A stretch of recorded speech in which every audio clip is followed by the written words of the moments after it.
Oke, selamat siang, salam sejahtera untuk kita semua. Jadi laporan polisi sudah kita lakukan dan saat ini masuk ke dalam proses untuk kita pengumpulan bukti. Sebenarnya sudah cukup bukti, minimal 2 alat bukti, makanya sudah diterima laporan polisi kita di Polda Sumut.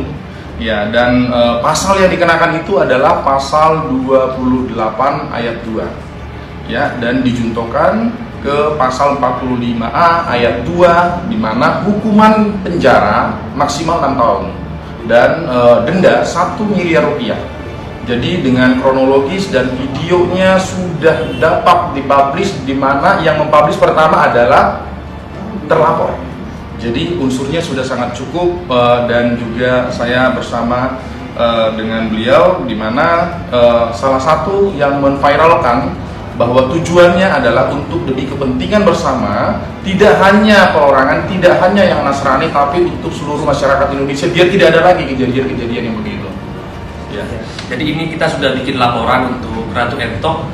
Jadi kalau untuk karena dia Ratu Entok kemarin sudah memberikan klarifikasi, sudah minta maaf. Oke, kita tetap maafkan, tapi hukum tetap berjalan supaya ada efek jerahnya. Dan ini pelajaran untuk kita semua. Terima kasih. Oke. Baik, hari ini kita bersama Joni Silitonga, Magister Hukum, Sarjana Hukum, Magister Hukum. Senior saya di dunia advokat. Bang Joni, siap menurut Abang, bagaimana tanggapan Abang terhadap laporan yang diajukan kepada Ratu Entok, saudari atau saudara Ratu Entok, atau bagaimana juga tanggapan Abang terkait postingan Ratu Entok tersebut di akun TikToknya? Silakan. Baik, terima kasih Bung Ranto bahwa beliau sudah meminta maaf ya. Dan pernyataan maaf itu saya artikan bahwa dia sungguh-sungguh memohon maaf kepada seluruh umat Kristiani, Katolik dan sebagainya. Dan sesungguhnya beliau tidak ada niat ya, tidak ada niat, walaupun mungkin orang beranggapan lain. Dari pernyataan Ratu Entok, saya pikir sebagai umat yang beragama, sebagai orang Kristen, kita diajarkan untuk saling mengasihi dan saling memaafkan. Oleh karena itu, saya menyatakan bahwa saya pribadi sudah memaafkan beliau.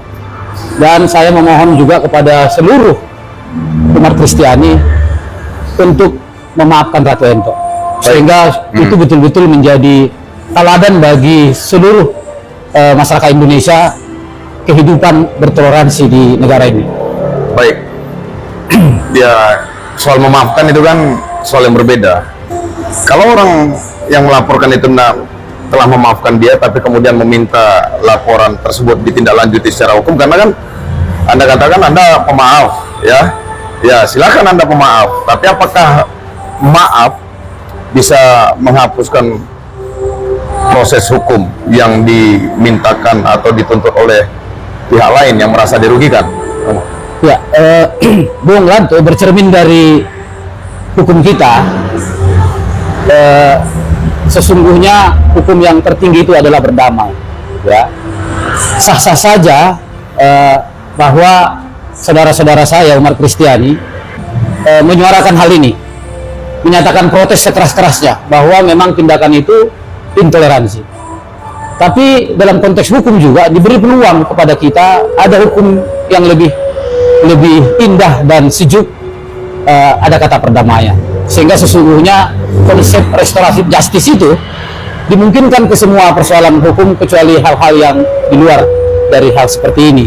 Artinya ketika kita berdamai dengan diri kita, saya nggak katakan bahwa teman-teman Kristiani harus berdamai dengan apa yang disampaikan Ratu Entok, tapi setidaknya kita berdamai dengan diri kita. Saya percaya ini akan menjadi cermin yang baik ya untuk kedepannya, bahwa orang-orang Kristen itu sungguh-sungguh tulus mau memaafkan karena ajaran yang sesungguhnya memang itu yang diajarkan oleh Tuhan kita. Mungkin itu yang bisa saya sampaikan. Terima kasih. Baik, terima kasih Bang Joni. Salam damai.